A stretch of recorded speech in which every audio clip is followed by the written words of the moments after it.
तो झूठ बोलना बंद कर दीजिए। क्या बिगड़ जाएगा आपका? सच्ची बोलने में क्या बिगड़ जाएगा? सच्ची बोलना शुरू करोगे, हिम्मत नहीं रह जाएगी पाप करने की। ये जो पाप करने की तुम्हारी हिम्मत पड़ रही, झूठ बोलने के कारण पड़ रही। नहीं, असत्य संपादक पुंजा, सबसे बड़ा पाप झूठ बोलना। उससे क्या होता है? हर चीज हम छुपाना चाहते हैं। किससे? उस सर्वज्ञ परमात्मा से, गुरुदेव से।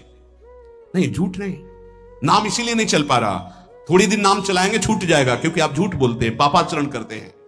अगर नाम को चलाना है तो नारायण स्वामी जी कह रहे हैं, पहली बात मौन का आश्रय लीजिए, कम बोलिए, अधिकतर चुप रहना सीखिए, तभी नाम चला पाएंगे। जो कार्य कर रहे हैं आप उस पर ध्यान दें, उस कार्य को एकाग्रता पूर्वक करें, वाणी को मौन रखें, उस वाणी से धीरे धीरे नाम उच्चारण करें। कम से कम 24 घंटे में 4 घंटे मौन का तो सबको अभ्यास कर लेना चाहिए। 24 घंटे में 4 घंटे मौन का। तो ऐसे ऐसे बुद्धिमान हो कहेंगे हम 6 घंटे मौन रहते हैं। कब? बोले जब सोते हैं तब। आप 4 घंटे करो, हम 6 घंटे मौन रहते हैं। 24 घंटे में हम 6 घंटे मौन रहते हैं। बहुत बुद्धिमान है। बोले आप 4 घंटे कहते हो, हम 6 घंटे मौन रहते हैं। तो कब आप मौन रहते हैं? बोले जब सोते हैं तो 6 घंटे सोते हैं, मौन ही रहते हैं उस समय। मौन जागृत की कह रहा हूं, 4 घंटे का। नारायण स्वामी के बहुत बड़े महापुरुष हुए। तुम 4 घंटे मौन का अभ्यास करो, ऐसा निकालो 2 घंटे, 2 घंटे करके 24 घंटे में 4 घंटे मौन। उस समय हम किसी से बात नहीं करेंगे, नाम जप करेंगे। कार्य करो, कार्य करने के लिए मना नहीं कर रहे हैं। कम बोलो। आजकल लोग अपनी जीवनी शक्ति को बोलने के द्वारा बहुत नष्ट कर रहे हैं। व्यर्थ की बातें करते रहते हैं। 4 आदमी चल रहे हो, आप पीछे चलिएगा, सुनते, बेमतलब की बातें। नाम जब नहीं होगा वो डिलीट नहीं होंगी, वैसे ही बनी रहेंगी। अगले जन्म के लिए तैयार हो रहा है। इसलिए नाम यदि सिद्ध करना है, नाम का फल लेना है, नाम का आनंद लेना है, तो वृथा भाषण बंद करो, बेकार की बात बंद करो। जितना कम बोलने से काम चल जाए उतना। सामने वाले को बोलने दीजिए, आप बीच में नाम चल रहा है, जी नाम चल रहा है। जब कोई आवश्यक बात हुई, पवित्र शब्द बोल दिया, नहीं चुपचाप सुनो। उसको लग रहा है कि आप संभाषण करो, मान लो रिश्तेदार है, नातेदार है, मित्र, अब आप व्यवहार में हैं, आप सीधे ये तो नहीं कह सकते हमसे बात मत करो। नहीं, हाँ बात कीजिए, लेकिन आप कम बोलिए, उसको बोलने दीजिए, आप नाम जप कीजिए। जरूरत भर बात कीजिए। बात में भगवान की चर्चा हो तो कोई बात नहीं, अगर प्रपंच की चर्चा है तो बचने की कोशिश कीजिए। अपने संबंधियों, अपने दोस्तों, अपने व्यवहारियों से व्यवहार, दोस्ती, संबंध शिथिल कीजिए, तभी नाम में प्रीति होगी। अगर ये अब हमारे दोस्त आ गए हैं तो फिर वो दोस्त छूट जाएगा नाम। अब बातें शुरू हो गई प्रपंच की। धन्य है ऐसी बुद्धि जो प्रियजनों से भी संभाषण केवल भगवत वाक्यों का, अन्यथा नहीं। इसीलिए इस मार्ग को वर्ण करना बहुत कठिन है। एक ऐसा तुम्हारा निवास स्थान होना चाहिए अलग, जिसमें अपने रिश्तेदार, नातेदार, व्यवहारियों का प्रवेश ना हो। आपकी शैया अलग होनी चाहिए। अगर नाम जापक नाम सिद्ध करना चाहता है, नाम का फल लेना चाहता है, नाम निरंतर चलाना चाहता है, तो जिस आसन पर आप बैठते हैं उसी में प्रपंची, विषयी, संसारिक वृत्ति वाले बैठेंगे तो भजन की वृत्ति नहीं बन पाएगी। एक ऐसा, वैसे होते हैं घरों में बैठने वालों का अलग, लेकिन साधन कक्ष अलग होना चाहिए अपना। किसी का यदि प्रवेश ना हो तो आप देखेंगे कि आपके साधन के परमाणु आपको वहां बैठते तत्काल विक्षेप रहित करके भजन में लगा देंगे। अगर घर में ऐसा कुछ ना हो तो एक आसन अपना अकेला रखिए, जिस पर आप शयन करें वो आसन केवल आपका ही होना चाहिए। अगर वो सार्वजनिक बैठने के लिए ही है, ऐसी व्यवस्था नहीं, तो आसन समेट कर अपना अलग रख दीजिए और दूसरे आसनों पर बैठा लिए। फिर वो आसन हटाकर जब आप शयन करें तो आपका आसन होना चाहिए। इसका बहुत बड़ा प्रभाव पड़ेगा। कोई भी ऐसा दृश्य या पुस्तक ना पढ़ें जो वासनात्मक हो और प्रभु के नाम से आपको विमुख कर दे। अखबार आदि, समाचार आदि, ये हमारे चिंतन को नष्ट करते हैं। अगर नाम जब करना है, निरंतर नाम स्मृति बैठालनी है, एक घटना कई मिनट तक विक्षेप देती है।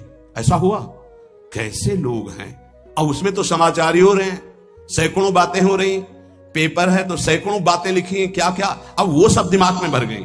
इतना व्यसन है किसी किसी को पेपर पढ़ने का, समाचार पत्र पढ़ने का, कि सुबह होते ही वो विरह में रहते हैं कि पेपर आ जाएगा। आया नहीं, मिला तो ऐसी एकाग्रता से पढ़ते हैं जैसे वेदांत चिंतन करने वाला वेदांत चिंतन। चश्मा लगा, चाय रखी, ठंडी हो रही, उससे मतलब बीच बीच में चाय और चश्मा से और पूरे दिमाग में वही। आप क्या करेगा, जो पढ़ा है उसका चिंतन बनेगा, वही बोला जाएगा। अब जहां चार मिले तो तुम्हें पता है उत्तर प्रदेश में ये हुआ, मध्य प्रदेश में ये हुआ, चर्चा दिमाग। नाम जापक पूज्य श्री नारायण स्वामी कह रहे। अखबार पढ़ना, दुनिया भर की प्रपंच की जिसमें बातें हैं, ऐसे समाचार, ऐसे टेलीविजन देखना, ये तुम्हारे हृदय में नाम नहीं चलने देंगे, तुम्हारी स्फुरणा को गंदी कर देंगे, बेकार का वक्त खराब होगा।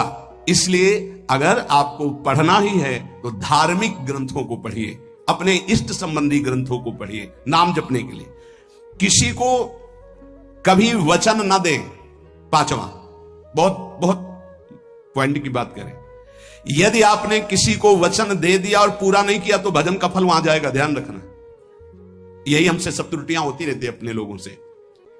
जाओ आज से बाद वचन दे दिया, हम ऐसा नहीं करेंगे, नहीं करेंगे चाहे मर जाएं। और अपने लोग ऐसे फिसड्डी हैं कि शाम के वचन देते हैं और सुबह फिसल जाते हैं, 2-4 दिन बोलते बोलते चला फिर फिसल जाते हैं। बोले कसम से आज से ऐसा नहीं करें। तो आप इसको खिलवाड़ न समझे, आपके सुकृत नष्ट हो रहे हैं, वासना आपके सुकृतों को नष्ट कर रही।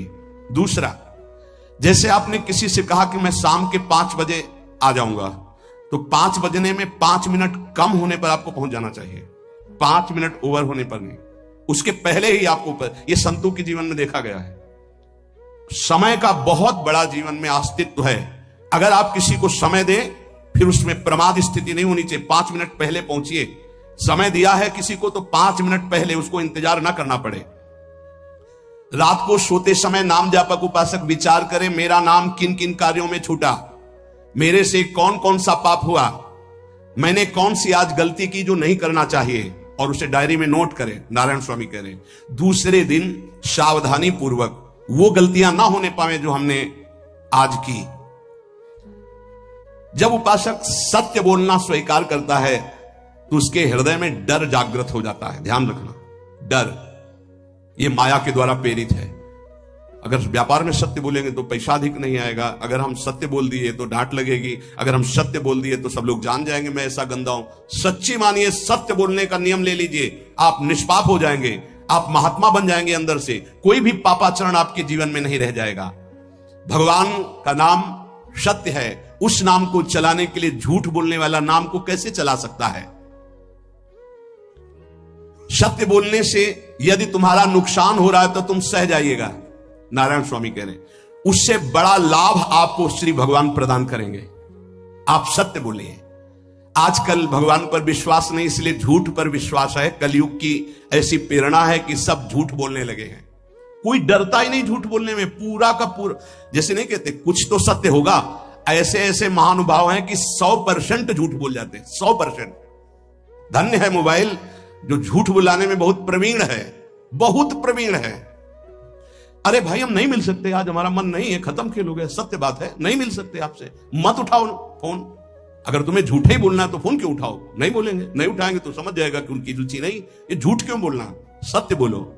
झूठ से यदि आप बच गए तो आपके जिह्वा पे नाम निरंतर चलने लगेगा। ये झूठ ही नाम नहीं चलने दे रहा। असत्य आचरण, छुपाने की वृत्ति, असत्य भाषण, ये नाम में प्रीति नहीं। किसी को भी फुसलाने के लिए झूठ मत बोलिए। सत्य बोलने का अभ्यास कर लिए तो पापी जीव भी महात्मा बन जाए। सत्य आवश्यक है। एक बड़े कागज पर ऐसी जगह लिख के रख लो जहां तुम उठते बैठते देखते हो कि मुझे सत्य बोलने का नियम लेना है, झूठ नहीं बोलना है। सत्य साधन कर लो, फिर देखो नाम कैसे चलता है। तपस्या, बड़े बड़े पुण्य, बड़े बड़े तीर्थ स्नान उतना पवित्र नहीं करेंगे जितना सत्य बोलने से होगा। पर बहुत कठिन है इस समय सत्य बोलना। मतलब बात बात पे असत्य का ही वर्ताव हो रहा है, असत्य का। अच्छा, ये कोई संसारी आदमी में नहीं, कुछ ऐसे होंगे जो सत्य की वार्ता करते नहीं। प्रायः क्या जाता है, झूठ बोलने में बोल दिया और सामने वाला राजी हो गया, हम निकल गए। लेकिन सत्य ना होने के कारण आप में सत्य आचरण, सत्य स्वरूप भगवान का नाम, भगवान को कहा गया सत्य नारायण, वो नाम नहीं चलेगा। भजन करने का पहला साधन है सत्य बोलना, जबान से सत्य बोला जाए। और भजन की संख्या प्रारंभ में जरूर लेनी चाहिए। यदि 10 माला का नियम लिया, 20 माला का नियम लिया, तो उसे निर्वाह करो। जैसे यहां शरणागति मंत्र मिलता है तो 11 माला प्रारंभ में दी जाती है कि आपको करना ही है, ज्यादा हो जाए वो ठीक, 11 से कम वो कभी जीवन में नहीं। अपने जीवन में गुरु आज्ञा 11 माला तो करनी है, हर समय करना है। पर ये मन थोड़े दिन तो नियम में चलेगा, इसके बाद छोड़ देगा। दीक्षा तब लेनी चाहिए जब गुरु आज्ञा पे चलने की हिम्मत हो, नहीं तो ऐसे ही नाम जपो करो। जब नियम मिल गया 11 माला तो चाहे प्राण निकल जाए, हमको 11 माला पूरे करने, प्राण निकलने तक गुरु आज्ञा का पालन करना है। यदि आप नाम जब अधिक मात्रा में नहीं करेंगे तो जो आपको नाम मिला है उसका फल आपको अनुभव में नहीं आएगा। क्यों? क्योंकि नाम का हिस्सेदारी होती है, भजन की हिस्सेदारी होती है। जैसे किसी ने प्रणाम किया, वो भजन लिया। गृहस्थी को इसीलिए मना किया कि रास्ते में परिक्रमा मार्ग में हलवा पूड़ी ये सब बट रहा है, हाथ मत फैलाओ। वो दान कर रहा है, सुकृत कर रहा है, और कोई दूसरे ले विरक्त आदि। आप अपने भूख मिटाने के लिए 4 रुपया के चना लेके भले पालो, लेकिन दूसरे के द्वारा दिया हुआ हलवा मत पाओ। यहां धाम आए हो, भगवत कमाई करने आए हो, यहां नाम जप करो, कष्ट सहकर परिक्रमा दो। हो सके 4 रुपए की वस्तु लेकर के आप पशु पक्षियों को पवा दो, किसी एक का पेट भर, तुम मत पाओ दूसरे का। तुम चाहो तो उपवास कर सकते हो, या प्राण पोषण के लिए रूखा सूखा थोड़ा खा। ये दूसरे के आराम से धाम में हम आए 2-4 दिन खूब खाए पिए नहीं, भागीदारी हो जाएगी तुम्हारे पुण्यों की। वहां ऐसे फ्री नहीं है कुछ। भजन का भागीदार राजा भी होता है, जिसके राज्य में रह रहे हैं। जो अन्न देता है वो भजन का, जो वस्त्र देता है वो भजन। इसीलिए गृहस्थ को कहीं कुछ भी स्वीकार नहीं करना चाहिए, ये बहुत ध्यान रखिए। अगर आप कहीं तीर्थ साधु आश्रम कहीं जाते हैं, कोशिश कीजिए कि किसी से सेवा ना ले, और अगर सेवा ले तो उसके अनुसार फिर अर्थ दे दे। अगर आपने वहां भोजन पाया, पान पाया, तो उसके अनुसार सोच ले कि अगर हम इतना खरीदते तो कितने का मिलता, वो दे दिया तो आपका भजन बच गया। कभी आपको कोई प्रणाम नमस्कार करे, तत्काल बराबर प्रणाम करो। किसी को अपना भजन का हिस्सेदारी नहीं, सबका मंगल हो। ये भजन जितना बढ़ेगा तो आपको भगवदाकार कर देगा। दिन रात 24 घंटे में 21,600 श्वास चलती है। 21,600 श्वास में 6 घंटा तो सोने के चले जाते, उस समय तो चेतना नहीं रहती। अब हमको अगर 21,600 नाम हमको जपने को मिल जाए तो हमारी हर श्वास सार्थक हो जाए। जो हम 5-6 घंटा सोते हैं उसमें जिनका अभ्यास है तो बात अलग है, नहीं तो वो व्यर्थ जाती हैं। तो हमें एक श्वास में कई नाम जपने का अभ्यास करना चाहिए, जिससे 200 माला फेरने पर ये 21,600 श्वासों की गणना पूरी होती है। अगर हम 200 माला का नियम लें तो इतना हो सकता है। तो हमें लगता है अगर हर समय माला नहीं ले सकते तो श्वास वाली माला बहुत अच्छी रहती है। श्वास में 4 बार खींचो, 4 बार नाम लेते हुए छोड़ो। दूसरा साधन, एक छोटी माला ले लें, जो आजकल तो काउंटर चला है। काउंटर में ज्यादा सुविधा संसार के क्रियाओं में रहने वालों को होती कि क्या अपनी जेब में डाल लिया। तीसरा साधन वो बहुत कठिन है, मन की वृत्ति से नाम जप करना। माला, श्वास और मन की वृत्ति, उसमें श्वास की भी गणना का ध्यान नहीं रहता, उसमें केवल चिंतन होता है, चल रहा है। पर ये आखिरी स्थिति होती है, इसी के बाद वो परिपक्व अवस्था होता है। जिह्वा से धीरे धीरे नाम उच्चारण करते हुए, ये पहला अभ्यास है। प्रारंभिक को एकदम मानसिक में नहीं पहुंचने की चेष्टा करनी चाहिए, 2-4 नाम के बाद मन प्रपंच में फंसा देगा। दूसरा अभ्यास कंठ में, जैसे हम जिह्वा से राधा वल्लभ सिंह, राधा वल्लभ सिंह, राधा वल्लभ सिंह, इसे वाचिक जप कहते हैं। मंत्र नहीं होगा, ऐसे नाम होगा। फिर उपांश ऐसे, फिर कंठ से चलता है, फिर हृदय से चलने लगता है, फिर नाभि से चलता है। जिसका नाभि से चलने लगता है उसका परावाणी के द्वारा भजन, वो सिद्ध पुरुष कहा जाता है। 4 वाणी, परा, पश्चंती, मध्यमा, वैखरी। वैखरी जो बोल रहे हैं, जो कंठ से, फिर हृदय से पश्चंती, परा नाभि से, मूलाधार केंद्र से लेकर के संपूर्ण ब्रह्मांड में इसमें नाम गूंज रहा है, वो सिद्ध पुरुष का होता है। पहला अभ्यास जिह्वा हिला करके शुरू करें, राधा राधा राधा राधा। फिर कंठ से, कभी हमारे सदगुरुदेव भगवान को देखना, अगर कोई आ गया और बातचीत का हुआ तो यहां से तत्काल चलता दिखाई देता ना, कंठ ऐसे ऐसे हिलने लगता है कंठ। अगर शांत बैठे तो फिर नहीं दिखाई, अगर कोई है आसपास तो इतनी तीव्रता लगन होती कि कहीं छूट ना जाए नाम। कंठ से विशिष्ट अभ्यासी का, फिर हृदय से परिपक्व अभ्यासी का, और नाभि से सिद्ध महापुरुष का। परावाणी से चलता है। अगर 1 वर्ष तक जिह्वा से अभ्यास किया जाए, ये मैंने किया है, नारायण स्वामी कहते हैं, तो दूसरे वर्ष में कंठ से प्रारंभ हो जाता है। 2 वर्ष कंठ से चले तो अगला हृदय से प्रारंभ हो जाता है, और हृदय से 3 वर्ष चले तो फिर नाभि से 7 वर्ष में नाम सिद्ध हो जाएगा। अगर नियम पूर्वक झूठ ना बोले, सत्य आचरण करे, ऐसे नाम जप करे। हम ये कहते हैं कि चलो थोड़ा धीमे ही सही, पर 12 वर्ष में तो आपको सिद्ध हो जाना चाहिए। 12 वर्ष, यहां बोले 30 वर्ष के 50 वर्ष हो गए साधन करते हो, ज्यों कहते हो कोई परिवर्तन नहीं। इसका मतलब अंदर से नाम नहीं चलाया जा रहा, नाम में रुचि नहीं। 12 वर्ष में तो भगवत साक्षात्कार करके जागृत स्वप्न सुषुप्ति अवस्था पर विजय प्राप्त कर लेता है साधक। ऐसा ही स्वामी जी ने किया। नारायण नारायण नारायण नारायण नारायण, ऐसी सिद्धावस्था हो गई थी। एक टाट की लंगोटी, एक रस्सी कमर में, बस। बड़े ही उच्च कोट, और बहुत बड़े अरब खरबपति घर के बालक थे। सारी सिद्धियां उसके पैरों में लौटने लगती हैं, जिसका नाभि से भजन प्रारंभ हो जाता है, परावाणी से। अजपा जाप उसे ही कहते हैं जो नाभि से होता है। अजपा जाप करने वाले उपासक में जो अजपा जाप करने की चाह रखते हैं, पहला भोजन पर ध्यान दें। सात्विक भोजन, पवित्र भोजन। भाई नाम का स्वाद नहीं मिला तो कुछ लोग जो है बहुत प्रसन्न होते हैं जब सांसारिक पदार्थ आता है। बड़ी कृपा श्री ठाकुर जी की रही है कि इस विषय पर जो है बहुत परिपक्व किया है। रोटी नहीं मिली, ये रबड़ी रसगुल्ला की तो बात जाने दो। गंगा का किनारा, गांव में जाना नहीं, जो आकाश वृत्ति से वो आ जाए वही। आप लोगों को तो रोटी तो मिल रही है। पहला नाम सिद्ध करने के लिए भोजन सात्विक और थोड़ा, अगर एक समय पाके निर्वाह कर लो तो अच्छा, नहीं तो 2 समय। 3 समय पाने का तो अधिकार ही नहीं साधक को। भगवान की बड़ी कृपा है, जब भूख थी तब था नहीं, और जब है तो भोजन नहीं पा सकते। वो बड़ा लीला बिहारी है। जब भूख थी तब भोजन नहीं, और जब भोजन है तो नियम कानून इसके लग गए हैं, ये इतना इतना। दूसरा, पहला भोजन पर पवित्र। देखो नाम जप के लिए बहुत आवश्यक है, यही जीवन है कि अगर आप नाम जप करने लगे तो हमारा बोलना, हमारा जीना सार्थक हो जाएगा। अगर नाम जप आपको करना है तो पवित्र भोजन होना चाहिए। 2 टाइम भोजन पाना है तो थोड़ा थोड़ा पाओ, पेट ना भरने पाओ। ऐसा ना लगने की वजन बढ़ गया है। वजन बढ़ गया है तो भजन घट गया है, वजन घट गया है तो भजन बढ़ गया है। देखो तुम्हारे संसारिक संबंधी माता पिता चाहेंगे कि तुम्हारा चिकना शरीर होना चाहिए, हष्ट पुष्ट होना चाहिए, लेकिन हम चाहेंगे कि तुम्हारा भजन पुष्ट होना चाहिए, भगवदाकार वृत्ति होना चाहिए। शरीर तो आज है, कल नहीं रहेगा, चाहे जितना चिकना कर लो। संसारिक माता पिता के प्यार में और गुरु के प्यार में यही अंतर है।